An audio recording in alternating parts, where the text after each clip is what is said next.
Hey guys, what's up? It's Alec Torelli, and welcome back to an episode of The Bridge, where I connect you with leading experts and break down their ideas, philosophies, and vision in a simple way to understand. Today, I'm really excited to chat with Michael Healy, the co-founder of Unit, the leading token builder powering the cooperative economy.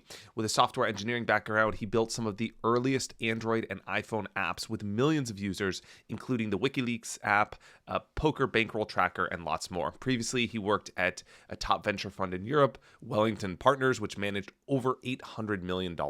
Healy also co-founded an encrypted video conferencing app, which got acquired in 2014, as well as one of the largest social networks in the UK. He was a finalist of the Thiel membership and has done work for Google, Founders Forum, Imperial College, the London Business School, and others. Hey, Michael, welcome to the show. Excited to have you here. Thanks so much for having me, Alec. Looking forward. Yeah, so I wanted to kind of start right in the middle, which will lead us into what you do and what you're all about. But I'd like to start with the problem first. So, what is your why? And talk to me about what you see as one of the biggest problems in the world today, which will then lead to how you plan to alleviate it. Definitely. So in terms of my why, I think what we're very focused on is the token economy. And it's the idea that, if you look at um, how much inequity there is in the world, the fact that, a small group of people control most of the finances, all most of the money, the resources, all of the ownership is held by, a very small minority of the founders and the investors. And most of the population is an employee or a customer, and they don't benefit from the upside or the ownership of things. And my why and my motivation is to create a more equitable economy, one where every single thing is community owned. It's driven by the cooperative, and what this is going to do, it's going to make the founders and the investors more money on an absolute level, but then it's going to pull everyone else up. So, yeah. So how?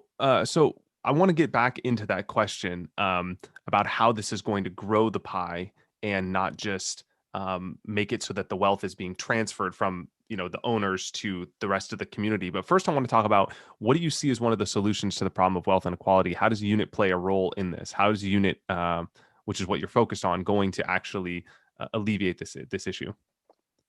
Definitely. So, when the internet came out, when building a website was really tough. And if you want to build a website, it costs a lot of money. It was very difficult. You need to hire an expert and get it right, from the hosting to the development of it.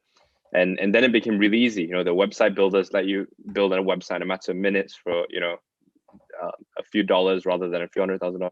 And now it's the same case with tokens. If someone wants to build a token, someone wants to tokenize something, someone believes in the idea of using tokens for the distribution of value, it's very difficult. You need to hire an expert. You got to build a smart contract to code it. And basically, Unit just makes it really easy to use tokens. We're a token builder platform. We believe that tokens is going to be the solution to distribute value more effectively. It's not that people with money are greedy or the founders or investors want to keep all the value. It's just that there isn't an effective way to distribute value in a way where it is benefiting both sides. It's either similar to socialism or communism, where it's very flat in ownership and it doesn't benefit from the efficiencies of capitalism or entrepreneurship, or it's the model of the owner and the founder gets everything, gives a small bit to the investors, and the customers and employees aren't given the option to participate in the upside of a project. So I want to know a few things here because I think for the viewers watching, they're going to be a little bit curious about an example of how this actually would work. So can you give an example of how the tokenized economy would actually work? And also maybe you can touch on why it grows the pie so that not only the original founders make more, have more share of wealth, but also the participants in the tokenized economy. So maybe you could walk through a practical example of who would use the tokenized economy and why does it grow the pie? Definitely. So, I mean, one example could be, let's say if Alec, you were a sports star, let's say you're a up and coming basketball player. Oh, in my At the next life. at the moment, you would you would probably sign to an agent. If you were to become wildly successful, you would benefit from it. Maybe your agent, your parents, none of your friends would benefit. None of your high school basketball coach, none of your basketball teammates would have gotten the upside. But when you became this superstar basketball player, playing for the Lakers or the Boston Celtics. Like it wouldn't, there isn't an easy way to distribute the value to, your family, your friends, your supporters, your fans. And and I guess like a very practical example how that would work, if you were in high school, you would have had a token. Your friends would have been able to buy into you as an athlete. Your fans would be able to buy into you as an athlete, and it won't just be yourself, your family, and your coach that's rooting for your success. It'll be hundreds of people who are going to help you find sponsorship deals. It's going to be a bunch of friends who are going to help you find a scout to make it to the to the highest levels of playing. And it doesn't just apply for big athletes. It can apply for a startup. So if your friend has launched a startup, now you would have to write a check of say $50,000 or $100,000 to be an angel investor. And tokens basically allow someone to give $50 or $100 or $10 and be able to participate as a customer, as a user. So like another simple example, Whole Foods. If you're one of the first customers of Whole Foods, when Amazon bought it for lots and lots of money, you didn't receive any of the upside. But without you as a customer, or without the employees who are working at the cashier, none of that would have happened. And basically, tokens allow a scenario where Amazon would have paid more money because the customers and the employees would have worked harder because they have an incentive to grow the pie bigger, to make projects more valuable, to make it more efficient, to make it more likely to succeed. I see. Awesome. So why does the tokenized economy so revolutionary? Like, why does it help alleviate the issue of wealth inequality? Because I know you talked about in the past that only the people that are the founders and the original investors of a project end up getting any of the value, right? Like, let's say you use the example of Uber, which I love. If you're, there's a group of founders and a board, and they gain all the value. But like, I was an early adopter of Uber. I actually used an Uber in 2000. I think it was 2013. I might get the year wrong, but it was very early. I was in Rome, and it was one of the experimental cities that had it. And I picked up this black car, and I was like, my friend's like, "Oh, let's get an Uber." I was like, "What's that?" And then I became, obviously aware of the platform. The same thing happened with Spotify. I was going to Sweden at the time, and I started using Spotify. It's a Swedish company when it was in beta in Sweden. And like, of course, now it's one of a mainstream company. I didn't get any of that value. I didn't get any of that upside. But what did I do? I told a bunch of people about Spotify. And I had a lot of people adopt the platform because of me. And so I helped grow the pie, but I got nothing. I just got, a high five. I didn't even get a high five. So maybe you can elaborate a little bit on like some of the issues with the way that wealth is accrued right now, and the challenges of accruing wealth if you're not an owner, and how unit and the tokenized economy really helps solve that. Absolutely. So, going back to example of Uber, there were 2 million drivers who worked for Uber when Uber went public for $80 billion.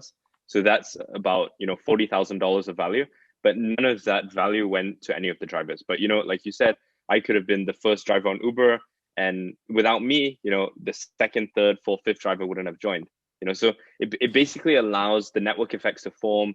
It allows, people like yourself who've, introduced a bunch of people to Spotify, to Uber, and now, if you're not an owner in something, if you get $100,000 a year salary, it'll take you, 10 years to make $1 million without paying any rent, without paying taxes, without spending any money on food. So it's really tough, to make money by getting contracts, by getting a salary. Like, where a lot of the wealth in the world is generated is from owning an asset which is highly valuable. So the cool thing about tokens, it basically allows these highly valued assets to be distributed like more equitably. And I imagine a future where, if you walk down the street and you talk to someone, they'll be an investor in 100, 200 different projects. Your local supermarket, your local gym, it won't just be owned by one person or two people, be owned by 200 people, like the cooperative or community ownership model. So how is money going to be redefined in this economy? Because let's say now I have an Uber token, I have a Spotify token, I have a Whole Foods token. I was early adopter to all these platforms, a Mac token, and then I have a Michael token because I like you and your vision and what you're doing. And so now I have all of this money in my crypto wallet, frankly, right? I have like all this money in my wallet. How is it going to work when you walk into a store? You're going to use Uber dollars to pay for Uber, and you're going to use Whole Food dollars to pay for Whole Food. Where are you going to store value? Talk to me about how money's going to function in this new tokenized economy. Yep, that's a great point. So what you just described is similar to, let's say I had a daily newspaper delivery, and you said, hey Michael, in the future, you're not just going to be able to read one newspaper every day. You're going to have 10,000 newspapers of all the biggest cities in the world available at the palm of your hands. And I'll be like, how does it work? With a newspaper, I kind of have it in my hand and I can flick the pages. And you're telling me I've got 10,000 newspapers. I don't want to read that much news. I just want one newspaper. You know, but the idea of reading news on the internet is just seamless at the moment. You just click different links. Your friend shares you an article, you just got a new newspaper. So like the idea of holding 100 or 1,000 or 2,000 tokens might sound quite overwhelming, though I'm excited for it to be completely seamless. If you went to a restaurant and you didn't hold any of that restaurant's token, but that restaurant only accepts their token for food, all that will happen behind the scenes is you would pay the same way you pay now, and automatically it would sell some of your other tokens to buy that restaurant's token and pay for the food. So it's similar to if you went overseas to Japan, and you needed to pay in yen and you didn't have any yen in your account, it would just sell some of your US dollars or euros or Swiss francs to buy yen, and the restaurant is happy to accept the yen.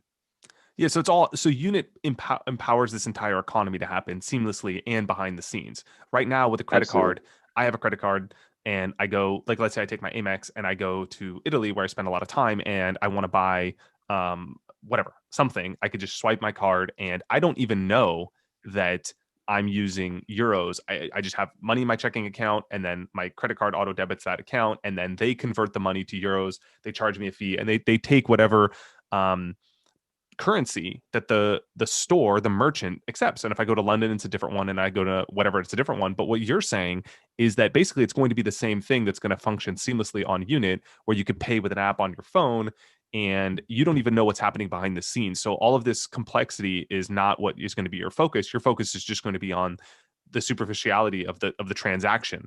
And it's kind of like email today. Like you don't need to know. And I think one of the challenges with the crypto space today is to even call it crypto space is just the blockchain space, is that so much of the focus and the conversation is around the tech, and that loses a lot of people. Whereas what's really going to happen is just what you see in an email. You don't need to know why it's going from me to you. You just click a button and it goes, right? And so I think that's what you're describing with the tokenized economy. Is that right? Fully spot on. And what you just described is where the blockchain layer becomes commoditized, meaning it doesn't matter which blockchain you use. All that matters is, if you had the opportunity to buy a token, you can see, very clearly how many tokens exist, what is the price of each token.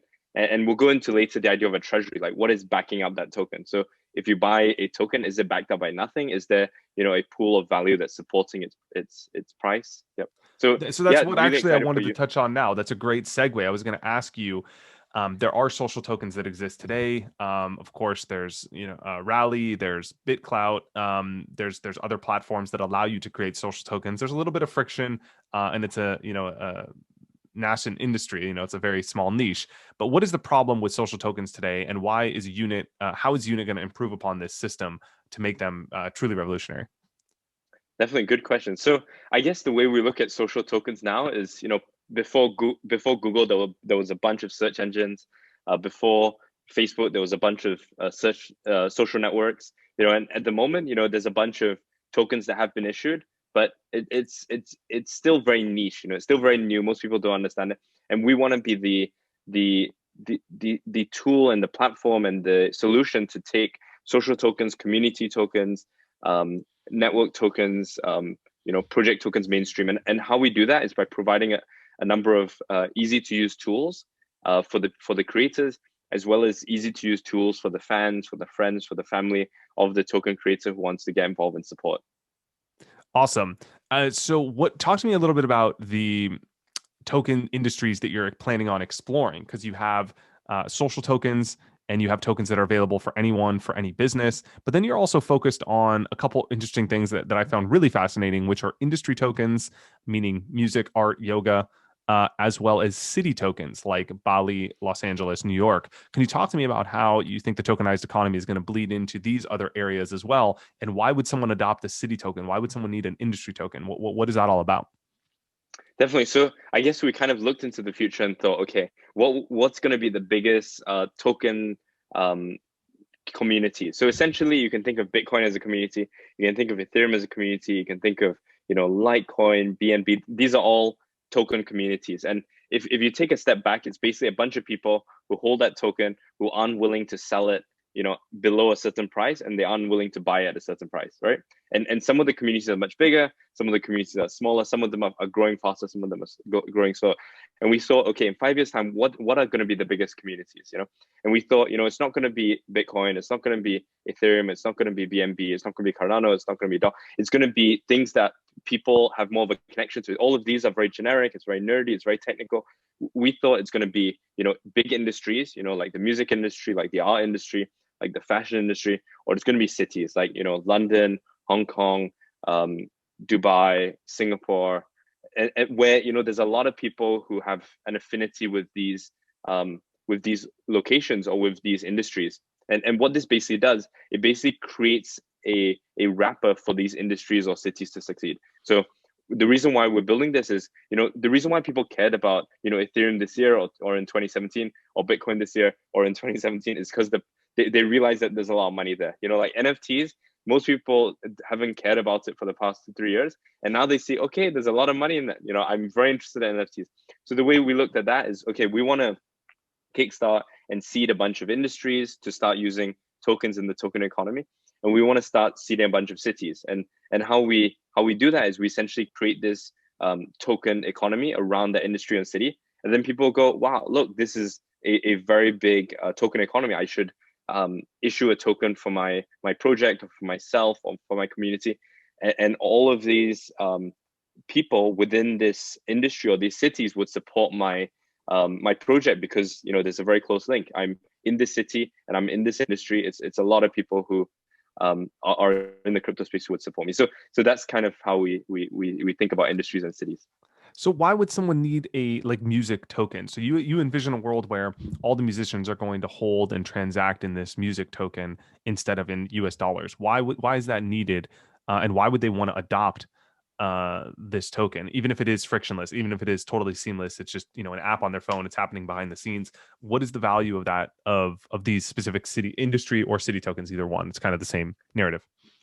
Definitely. So I mean, it has a few different rules. One is like an ETF, like it's a way of being a stakeholder in the, let's say, all the music tokens in the world. Because all these music tokens hold the music token in its treasury. So if there's more music tokens issued, it means that more the potentially the value of the music token appreciates. It's also a way for want to participate in this internet economy, this internet nation per se. Not like at the moment we've got about 200 countries, and they all are imaginary lines drawn on the earth. And this is not necessarily a geographic region, but it represents a huge demographic in the world. If you look at populations of different countries, some have a few 100,000 or a few million people. Some have hundreds of millions of people. We think that the population of the music token, the population of the fashion token, is much bigger than most of these bigger countries in the world. Yeah. Awesome. Okay, so how will talk to me about the treasury, because I know if you look at which I've been active on, if you look at BitClout right now, the tokens aren't really backed by anything. And there's one of the problems with the social tokens is that if you're the owner of your own social token and you own the majority of that social token and the price goes up a lot, you just sell. And not that anyone would specifically do this, but you could just sell that token and pull out all the liquidity of your token. It's called a rug pull. And basically, so you sell all of your own token after everybody else invests in you and the price goes up, and everyone else is left holding the bag, right? And so there's the creators that they have their incentives aligned with the community, but then there's bad actors. So talk to me about how Unit's going to hopefully transform this space with the advent of a treasury. What is the treasury? Why is it significant? And how can it help social tokens? Yeah, that's a great point. So I think it's not just the platform you mentioned, but it's all across the token and crypto space. So most people look at cryptocurrencies. They look at anything that's traded. They look at stocks. They look at things on the market, and they have no clue how the price goes up, the price goes down. And specifically for cryptocurrencies, it's very much largely based on speculation, in the sense that projects are valued at a few $100 million or several $1 billion. And as an investor, you look at this token, and it's very hard to tell what is its true value. If you look at a startup, you look at a business, something on the stock exchange, what's usually backing up a business is the underlying assets plus a multiple profit, like the PE ratio, right? And tokens at the moment, they don't follow traditional economics, and we've basically taken a hard look at this, and we thought, okay, how can we predict and prepare ourselves for the future of the token economy? How can we create one where there's not going to be 5 tokens, but there's going to be, say, 500 million tokens, and be able to tell the difference between the more economically sound tokens versus the ones which are not very economically sound. And we thought, yeah, we basically came out with the treasury, and the treasury is an effective way of seeing how much of a token's value is backed up by underlying assets versus how much is complete speculation. So talk to me about how this works. Let's say I have the Alec token, right? And I'm going to the moon because I'm doing cool things in the world. People are buying my token.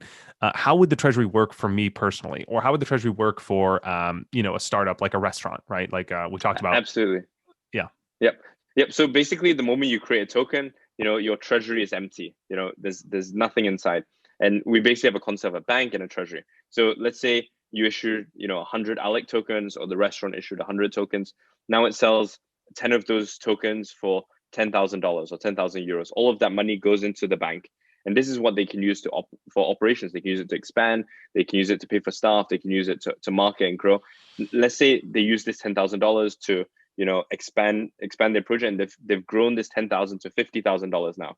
If there's nothing in the treasury, and you bought some Alec, and I bought some Alec token, I bought some restaurant tokens, like you said, if there's a rug pull, this $50,000 in value could just evaporate. It could disappear. It could be spent, and the token holders are effectively holding nothing. So we basically encourage token creators to move some of the value from the bank to the treasury. And let's say there's $50,000 in the bank, $30,000 gets moved to the treasury. If I own 10% of the tokens, I know that in the worst case scenario, I have $3,000 of value. That is the floor price, and it's likely that I'm able to sell my token on the exchange for higher than the lowest price. But at least people know, relative to the lowest price, how high and how much speculative pricing am I willing to pay, because I believe in the growth of this treasury. Right. And then it's going to follow a traditional PE, like price to earnings ratio, like a normal stock, where you can say, okay, there's $30,000 in this treasury, and there's 50,000 in the bank, and they own this restaurant owns their building. And so therefore we know that a traditional PE ratio for the tokenized economy is 10. So if there's 30,000 in the treasury and the token's trading at a $300,000 valuation, that's a typical fair value for this project. And so there's going to be, what I imagine at least, is in the future, there's going to be like a sort of consensus amongst projects within niches for what the fair value is of a project relative to what's in the treasury for the specific niche, just like there is in tech stocks, right? If tech stocks, that the average PE ratio is this. And in another industry, the average PE ratio is that. Whereas I feel like in the tokenized economy, it's going to be like, okay, if you own a restaurant, the average PE ratio is this. If you own a completely different industry, a social token, the average PE ratio is that. And so is that how you see it as well? Like kind of evolving in this way? 100%. Absolutely. And the really cool thing is, if you went to a small city or a small town, you could effectively support 100 businesses at the click of your hands. And now if you wanted to invest in 100 businesses, it would take you almost a year, 3 days, to go to each business, talk to the owner, negotiate. And basically this allows the economy to be, technologically driven, to be entirely trustless, in the sense that, this treasury will prevent something like Wirecard happening in Germany, where this poster child startup of Germany said they had $2 billion on their books, but then none of that money really existed. So with the treasury, for sure how much this project has to operate with the bank, and how much it has to back it up. Yep. Yeah, and it's fully verifiable because it's on the blockchain. Everyone could see it. Everyone could access it. the data, and everyone can see that information. So everything's fully transparent. There is no need for trust between two parties. That's one of the obviously revolutionary things about blockchain technology. So that is really, really cool. Now, I want to transition here because, one thing I love and help consult with clients with is about marketing. And so I want to know how Unit's marketing strategy is unique, why it will work, perhaps touch on like, how are you going to get adoption with a city? How are you going to get, Los Angeles to adopt a city token, or just Unit in general? How are you going to become the Facebook of social media or the Google of search engines? And when there's a lot of competition. Definitely, that's a great thought. So I guess firstly, it's really amazing when you start a business, and if you compare, issuing a token versus not issuing a token. When you have a token, your customers and family and friends, they're incentivized to help your project succeed. They have a direct incentive to have it grow, and that's why we believe, everything to be token driven in the future. Now, specifically for Unit, our industry tokens and our city tokens, the way by which we're approaching it is basically working with 200 of the leaders in each industry and 200 of the leaders in each city. And we're creating 50 industry tokens and 50 city tokens. So we're effectively working with 10,000 industry leaders and 10,000 city leaders as part of our core team. And then we're organizing, a number of live and online events to basically showcase people doing super interesting stuff within each industry and city. We've hosted, several thousand forums and online events in 35 cities, and excited to scale this up, basically give an opportunity for people to showcase what we're doing and lead from the community building side. That's awesome. So how about so you're one of your models at least is that by aligning the incentives of everyone, there's this organic spawn of conversation that's happening around a certain product, because now suddenly if I'm an owner of a product that is just starting and I'm using it and I have incentive for that product to grow, what's the first thing I'm going to do? I'm going to tell everyone about it and how they can participate in it as well. So it creates this organic growth funnel. What about for social tokens specifically, or like restaurant tokens, or like smaller things other than city and industry? What other things is Unit up to that's pretty unique? Definitely. So I guess we provide a number of super useful tools so that, similar to someone who wanted to build a website for themselves as a personal website or for their business 10, 15 years ago, like we are providing a really easy and seamless way for this project or person or business to issue a token. And our main goal is to help these tokens succeed. And how do we make these tokens succeed? By making sure that the people buying those tokens succeed, and making sure that the people selling those tokens succeed. And we do so by making sure both of these incentives are aligned, and making sure that it doesn't end up a situation where it's like 2017 with ICOs, where tokens skyrocketed in price and then they drop and then everyone loses money and everyone's super unhappy. And we do this by providing like really clear tools and dashboards for people to evaluate tokens, to basically look at a restaurant and go, wow, this restaurant is currently a bit overvalued. I'm glad I bought in when they first issued their token, but I'm going to sell some now and maybe buy some in the future when the restaurant has either grown or when they are showing to be more economically sustainable. I see. So a lot of a lot of the valued offering of Unit is going to be on the education side of things, and also on the tool side of things, where like there's going to be simple, user friendly, intuitive ways for people to use the Unit platform and be able to evaluate tokens, be able to compare things side by side, be able to look at what's in the treasury, be able to see what the project is up to, what they're doing, who owns the token, how much quantity they own, where's the liquidity, where's the capital. And so there's going to be a lot of this. It's basically going to turn, what I see is happening right now is, and it's crazy in the U.S. That there's this accredited investor where you have to be a specific classification of investor to decide what to do with your own money. Frankly, to some extent, right? There's a rule, and you have to have either a lot of money or a lot of income, or you have to pass quite a few exams to become, frankly, to manage your own money in exactly the way you want.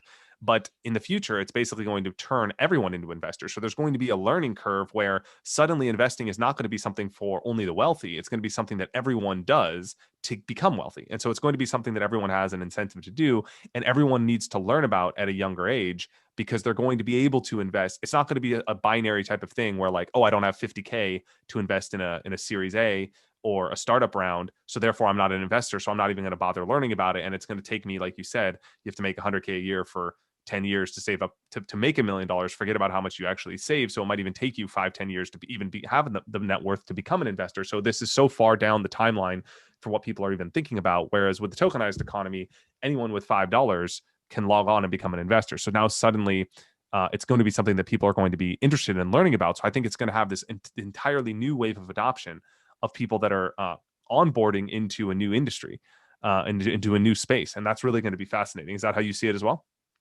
Yep, absolutely. And part of these really strong and archaic rules are meant to protect investors, because there are a lot of people who do scams, or a lot of people who have absolutely no idea about investing. So I suppose what tools like the treasury or unit provide is they allow a more sustainable economic system. If you look at the way cryptocurrencies or tokens operate at the moment, it's unfortunately not very sustainable. It's not very effective. If you look at how some of these projects are priced at tens or hundreds of billions of dollars or hundreds of millions of dollars, any traditional investor, or person who invests based on fundamentals looks at it and go, oh my gosh, like what am I buying into? Or like, how do I know whether this is something good to buy, something bad to buy? It's very much like a casino, and it's very much like the early internet, in the sense that it's something that's just come out. People don't really know where it's going. A lot of people doubt it, and we strongly believe that unit's going to basically take it from where it is now, where it's a bit of a sandbox, to where it can really make a difference to the everyday person, and significantly improve their lives. Yeah, that's really cool. So another area I focus on is decision making, especially coming from poker and with a focus on calculated risk taking. So you were early to Bitcoin. I know you got involved in 2011, which is insanely early. It's probably one of the earliest I've ever heard. But talk to me about the decision that led to you to start Unit and undertake such an ambitious challenge, because this is, for what you're saying is true. Like the world's going to transform, and your timeline is actually relatively short from what we've talked. I think it's I'll let you elaborate on it, but I think it's around 10 years where you see this completely being different. Kind of like what I imagine in the future is you and I sitting here, hopefully in Bali where you are, in 10 years. And we look at that list of companies that didn't exist 10 years ago, and you're like, it was a different world. Like, what do you mean? There was no Spotify, no Uber, no anything. Like nothing existed 10 years ago. And so you basically see the same thing happening in the next decade for social tokens. So talk to me about the decision to take this calculated risk. It seems very risky on the offset to someone that, this doesn't exist at all today. And in 10 years, we're all going to be operating in this new economy. So talk to me about how you came to this conclusion and this decision. And correct me on the 100, timeline if I'm wrong too. I didn't want to put words in your mouth. Absolutely. So I predict it to be, the next 3 to 5 years where we largely see some hugely successful cases. And at the end of the decade, so 10 years, where it's completely mainstream. And, if someone has a project which doesn't have a token, it would just seem really weird, or be like, it's just unconventional. So now, issuing a token for your business is super cutting edge. It's really one of a kind. And in 10 years time, like you said, everything will be token driven. We're going to be able to see all of these projects which existed now without tokens to fade away or get replaced by things which are token driven. So the idea that if Spotify doesn't create a cooperative model where it's musicians and labels and users have a stake in it, or the likes of social networks like Facebook or Instagram don't give an opportunity for its users to participate in some of the upsides, it's just going to be left behind. And I suppose in terms of how I got to this conclusion and on this journey, I used to work at a venture fund in London, one of the biggest funds in Europe, Wellington Partners, and we invested in about 7 to 10 deals a year. And we had 2,500, 3,000 deals come in every year. So like it's a small minority of projects which actually get funded. And I was like, wow, it's incredible that 800 million euros gets placed and entrusted with a group of 7 to 10 people, and they need to decide who's going to be the next Spotify. Like we invested in Spotify, and that paid off the whole fund. And the less successful startups that we picked, doesn't matter that they failed, and I really am excited for the future, the way that the internet democratized access to information, the same way the smartphone, the iPhone, when it was released in 2008, democratized access to communication. I strongly believe, and I'm excited for tokens to do that to value and to money and to finances. Yeah, it's a really cool mission and a cool journey. Thanks for your time today. If someone's compelled by Unit, wants to bet on the upside, or just wants to learn more about how you plan to develop the tokenized economy, what's the next best step for them to learn more? Definitely. So I suppose maybe there could be a link below to some of the documentation, to an invite to the platform, to the economy, to the ecosystem. It is invitation only. So the only way to participate in the unit economy or to create tokens on unit is to be invited. So there will be a link below, and yeah, looking forward to creating this token economy together. Thank you. Yeah, awesome. Thank you for your time today. Guys, if you have questions for Michael, maybe leave them below. Michael, I don't know if you're on YouTube. Of course, I don't expect you to respond to them, but that'll be future, maybe for a round 2 conversation. We could collect some as well, or just for feedback for you as well. So guys, leave your thoughts in a comment below. Appreciate your time today, Michael. Thanks so much, and I'll see you in the future. All right, guys, you heard him. That's it for today's episode of The Bridge. Thanks for your attention and watching. If you like this, do us a huge favor. Give it a like and a thumbs up. It really lets YouTube know that this is awesome content to show to more people, so we can keep producing more of this as well. Go ahead and leave your thoughts in a comment below for Michael or myself as well. We'll do our best to get back to you, and thanks for your attention. See you in the next one.